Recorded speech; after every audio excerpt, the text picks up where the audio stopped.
Good morning everyone. हाँ so dear students, आप लोगों ने बोला था कि मैम इंग्लिश के क्विक रिवीजन के लिए भी एक वीडियो बना दीजिए, तो ये उन बच्चों के लिए है जो स्टूडेंट्स अपना रिवीजन करना चाहते हैं। देखिए मेरे पास इस वक्त यहाँ पे आपका ये क्वेश्चन बैंक अवतार का इंग्लिश का ही है, जिसमें आपका कंप्लीट सिलेबस और क्विक रिवीजन का पूरा दिया हुआ है। आपको पता है कि आपका जो पेपर है वो 100 मार्क्स का आने वाला है, और जो अलग अलग 3 सेक्शन में आपका 3-4 सेक्शन में आपका डिवाइडेड है ना।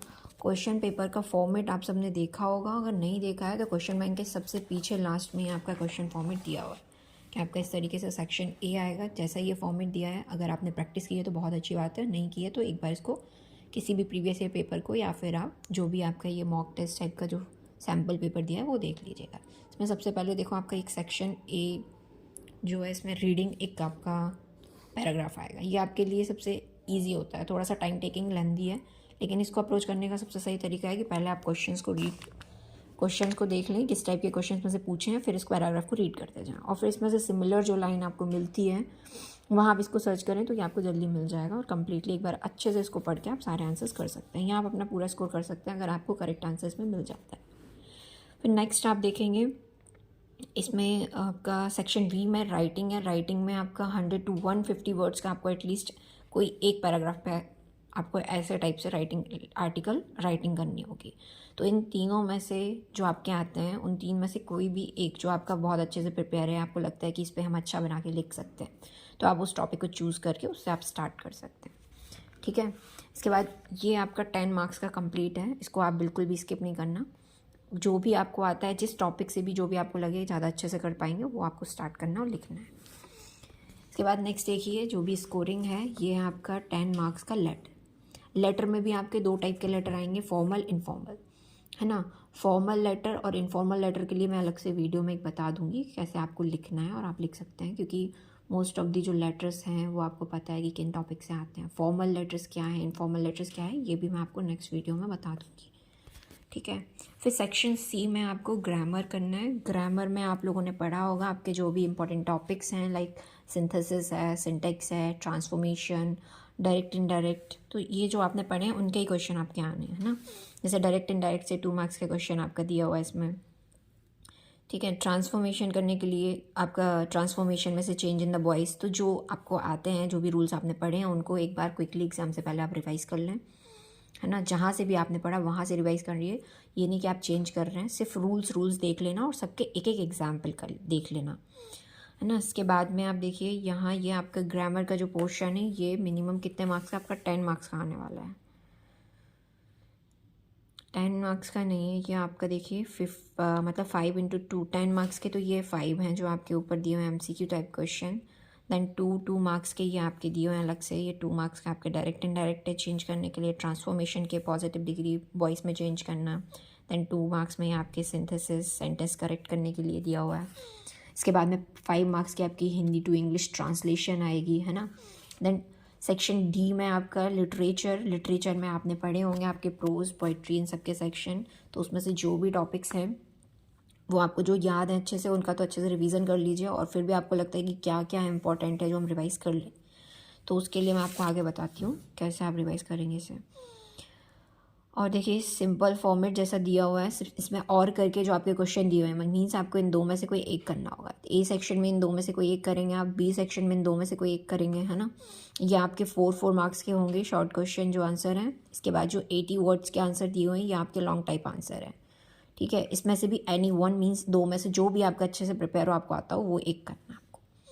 इसके बाद ये देखिए नेक्स्ट आपका क्वेश्चन है जो आएगा आपका, ये एक्सट्रैक्ट आपको पढ़ना होगा, जो कि पैराग्राफ जो है ये आपका किसी पोएम का है, किसी उससे दिया होगा कंटेक्स्ट, है ना।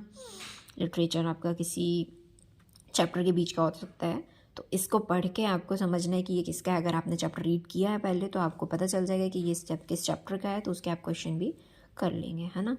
इसके बाद में पोएम है, पोएम का एक सेंट्रल आइडिया लिखने के लिए आता हो, तो पहले आपकी जो 5-6 जो भी पोएम है, उनमें से स्टार्टिंग की 3-4 पोएम या 2-3 पोएम, 3 पोएम की तो एटलीस्ट आपको लर्न करने ही होंगे, उसमें से कोई ना कोई एक आपकी फंस जाएगी पोएम में सेंट्रल आइडिया करने के लिए। इसके बाद ये देखिए 40 वर्ड्स का ईच क्वेश्चन आपका यहाँ नेक्स्ट, मतलब जो आपकी 3rd बुक है, उस 3rd बुक में से, सप्लीमेंट्री वाली बुक में से भी आपके चैप्टर वही आएंगे सेम, आपको 2 शॉर्ट आंसर आएंगे 4 मार्क्स के और एक आपका लॉन्ग आंसर आएगा 7 मार्क्स का।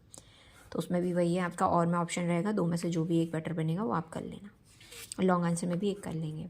आप चाहे तो एक तो सैम्पल पेपर ज़रूर सॉल्व कर लेना, पेपर के एक दिन पहले, अब ज़्यादा टाइम नहीं है तो एक question paper sample paper solve कर लीजिए या फिर पुराना कोई क्वेश्चन सॉल्व कर लीजिए और चेक कर लीजिए कि मैं किस किस चैप्टर से अच्छे क्वेश्चन कर पा रहा, किस में मुझे प्रॉब्लम हो रही है, तो उनको अच्छे से आप रिवाइज़ कर लीजिएगा। अब देखिए ये आपकी बुक है, इसमें सिंपल कुछ ट्रिक्स, कुछ तरीके हैं जिससे आप जल्दी से अपना रिविज़न कर सकते हैं और कौन से टॉपिक को कवर करना है।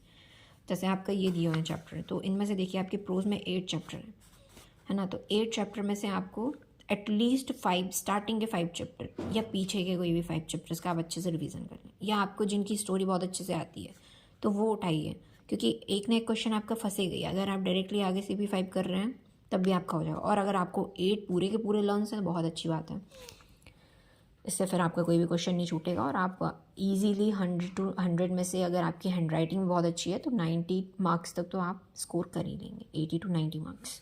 पोइट्री में भी देखिए आपके सिर्फ 5 ही पोएम है, तो एटलीस्ट 3 पोएम के स्टार्टिंग के आप सेंट्रल आइडिया अच्छे से लर्न कर लें।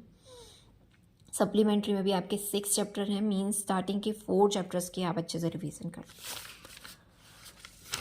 ठीक है। यहाँ पे देखिए आपको चैप्टर्स में से अगर कुछ क्वेश्चन करने हैं और क्वेश्चंस में भी आपको जो राइटर नेम है या ऑथर नेम है वो पूछे जाते हैं, तो उसमें राइटर और ऑथर नेम को सबसे अच्छा लर्न करने का और रिवीजन करने का तरीका है, जहाँ आपका ये कॉन्टेक्स्ट इंडेक्स दिया हुआ है ना चैप्टर्स का, इंडेक्स में यहाँ साइड में आप सारे चैप्टर्स के राइटर नेम लिख लेंगे तो यहाँ आपका रिवीजन हो जाए, ठीक है।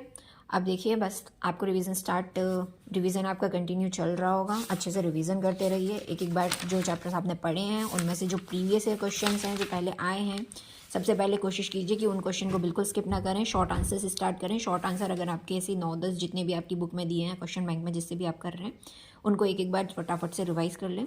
जो पहले आए हैं उनको देख लें एक बार, ठीक है। और एक ही जगह से पढ़ें, एक ही बुक से पढ़ें, अलग अलग लैंग्वेज थोड़ी बहुत होती है तो उसमें कंफ्यूज मत होइए, सिर्फ एक ही जगह से कहीं से लर्न करिए और अच्छे से रिवाइज कर लीजिए।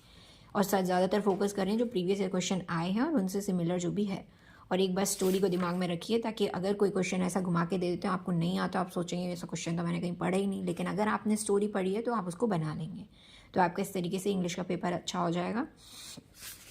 And all the best for your exam, अच्छे से तैयारी कीजिए। Thank you.